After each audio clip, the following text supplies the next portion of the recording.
Bonjour. La justice restaurative, ça demande beaucoup de cohésion et de travail d'équipe. On va privilégier la rencontre, la réparation et la recherche de solutions plus que la sanction. On n'est pas dans une dichotomie simple entre c'est bien ou c'est mal. On se focalise sur les blessures ressenties par les uns et les autres. On se donne la possibilité de s'écouter et de se rencontrer. Ce qu'il y a de particulier, c'est que les auteurs et les victimes sont invités à se rencontrer. Mais ça se fait uniquement sur la base du volontariat et ça nécessite un vrai temps de préparation. Et en fait, on part plutôt à l'inverse. On va plutôt poser la question à la victime, en tout cas la victime supposée. On va lui poser la question du besoin. Si dans son besoin, il y a la question de la sanction, évidemment, elle n'est pas éludée. Ça n'est pas, en tout cas, le point de départ de la réflexion. Ce que va nous demander régulièrement une victime, c'est plutôt la reconnaissance des faits et le fait que ça ne recommence pas. Alors d'abord, c'est une réponse qui est très individuelle. D'une victime à l'autre, ça change. Mais comme je le disais tout à l'heure, il n'y a pas d'obligation. Le fait de ne pas démarrer par la question de la sanction permet finalement, quand l'espace est bien sécurisé, de libérer la parole. Et puis surtout, est-ce que la victime souhaite rencontrer son auteur? C'est d'abord une question de temps. Il faut le temps de la rencontre, il faut une préparation. Et si c'est un souhait, je crois que la justice restaurative est là pour permettre cela. On peut l'utiliser dans n'importe quelle situation. Alors je vais m'expliquer. Le point de départ, c'est de se dire que finalement, nous, on s'est basé sur les commissions de réconciliation et vérité mises en place par Nelson Mandela en Afrique du Sud en sortir d'apartheid. La même chose, le même concept a été mis en place en Colombie, quand les FARC ont déposé les armes. Ce qu'on se dit, c'est que dans les situations les pires, après les pires exactions, si on a été capable de réunir des gens pour qu'ils puissent parler, échanger et comprendre et pardonner, on se dit que dans n'importe quelle situation, on peut le faire. Cependant, il faut garder quelque chose en tête, c'est qu'on ne peut pas forcer les gens. C'est possible que si tout le monde est volontaire dans la démarche. Il faut qu'il y ait systématiquement plusieurs personnes formées, plusieurs adultes, qui soient en capacité de recueillir la parole. Quelqu'un qui va gérer le cadre et un autre qui va plutôt s'occuper du lien. Donc ça, c'est quelque chose qui est essentiel. Et puis, ça se passe systématiquement en cercle. Pour que ça puisse fonctionner, on se base sur plusieurs règles qui permettent la sécurisation de la parole.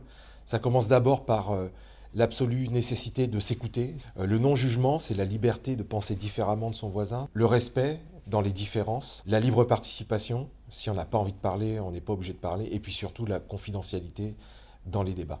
Ça passe par des entretiens individuels qui préparent le terrain. Je tiens à faire une précision importante. Il faut faire la distinction entre deux choses importantes. La culpabilité, qui est un sentiment, alors que la responsabilité est une action. Donc finalement, le cercle restauratif, c'est la rencontre de ces deux concepts.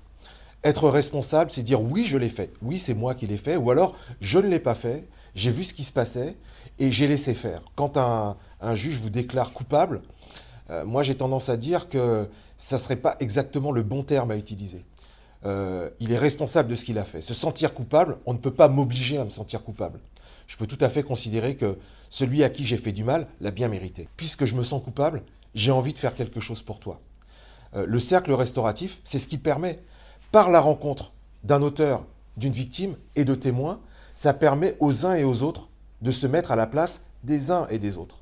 Alors, ce qui permet de savoir si ça a marché, finalement, c'est le temps. C'est-à-dire que à la fin d'un cercle, est-ce que les gens sont capables de se saluer? J'ai fait pas mal de cercles où les gens étaient prêts, finalement, avant les entretiens, soit à porter plainte les uns contre les autres, soit à se taper dessus. Et quand à la fin d'un cercle, vous avez des gens qui se serrent la main et qui se disent qu'ils sont prêts à échanger et à se rencontrer, je crois qu'on a réussi. Et puis, on ne s'arrête pas là. Le cercle restauratif, c'est pas magique. C'est un exercice récurrent d'ouverture de la parole. Et c'est un exercice qui doit être répété et répété régulièrement parce que la nature humaine renvoie toujours à la partie sombre. Ben, c'est l'affaire de tous. C'est pas une histoire euh, de position sociale, est-ce que je suis chef, CPE, prof. En réalité, qui a envie de le faire, qui a envie de se former, qui est capable de se sentir à l'écoute, qui a envie de changer ce sentiment d'injustice ressenti par beaucoup. Ça nécessite pour le coup de se former et surtout ça nécessite un retour sur chaque situation pour essayer d'améliorer le système et voir ce qui n'a pas fonctionné. C'est un peu une fabrication maison. Ça a été mis en place suite à toutes les formations que j'ai pu suivre avec Eric et avec les autres collègues sur la base de la communication non violente et ce que je vous disais tout à l'heure, les commissions de réconciliation et vérité.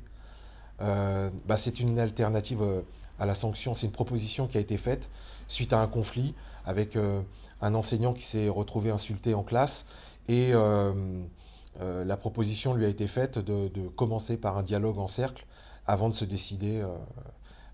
Et finalement, cette rencontre a permis aux uns et aux autres de s'écouter dans un espace sécurisé et a permis de ne pas aller au conseil de discipline. Voilà, depuis que ça a été mis en place dans mon établissement, on a largement diminué le nombre de conseils de discipline. Alors ça a évolué, au départ on est parti sur quelque chose d'assez fixe, c'est-à-dire auteurs et victimes et leurs représentants, des personnels de l'administration et quelques volontaires. Là on est en train de se rendre compte que finalement pour améliorer le principe, c'est bien aussi de demander aux auteurs et aux victimes d'être accompagnés de gens avec qui ils ont envie d'échanger ce jour-là. Il me semble aussi important de sortir du côté manichéen, du bien et du mal, de l'intimidateur et de la victime. On a des situations qui sont beaucoup plus compliquées que ça. J'aimerais partir d'idées très simples. Par exemple, un bouc émissaire, c'est un pré-harceleur ou un pré-harcelé. Ça commence toujours par des situations d'isolement. J'ai un exemple assez simple qui s'est déroulé dans mon établissement scolaire avec une maman assez affolée qui nous appelle en disant que son fils est harcelé. Et ça se termine, son fils qui se fait taper dessus devant la classe. Si on prend les choses telles quelles, on a envie d'exclure l'élève qui a frappé. Nous, ce qu'on a proposé, c'est une discussion, un cercle restauratif. Et finalement, ce sont les élèves qui ont participé au cercle qui nous ont apporté la réponse en nous disant que finalement on se trompait, qu'on avait affaire à deux victimes. Deux élèves isolés dans la classe, deux élèves boucs émissaires, sauf que l'un des deux, celui qui s'est fait taper, a un copain. Et à chaque fois que des groupes sont composés dans la classe, ce sont les deux seuls qui ne sont jamais pris dans les groupes. Donc il y en a un qui se retrouve avec son copain et puis l'autre qui est tout le temps tout seul. Puis régulièrement, il vient et il tape à la porte pour essayer de créer du lien. Et qu'est-ce qu'on voit finalement, c'est que cet élève, à chaque fois, la seule solution qu'il a pour lui dire de ne pas venir, c'est de l'insulter. Il le traite, il lui dit ta mère la chienne, ta mère la pute. Voilà, des choses qui font particulièrement mal. J'utilise les mots parce que c'est ce qui est dit. Et c'est ce qui a enragé cet élève qui a fini par lui taper dessus. Donc on a deux élèves qui sont boucs émissaires d'une classe qui les refuse et ce sont deux boucs émissaires qui se tapent dessus. Donc si on prenait les choses à la fin de l'histoire, on a un auteur qui serait très méchant et une victime qui serait victime. Alors qu'en réalité, les choses sont beaucoup plus compliquées. Le cercle restauratif nous a permis de parler des souffrances des uns et des autres, qui sont légitimes pour l'un et pour l'autre. Et ça nous a permis de réfléchir à l'idée que finalement, il y avait une grosse part de responsabilité de la classe. Et donc, il y a des conflits perpétuels. Le monde regorge de conflits perpétuels. Et donc, finalement, le faire régulièrement, ça permet de les atténuer, ça permet de les régler plus vite, mais ça ne les annule pas.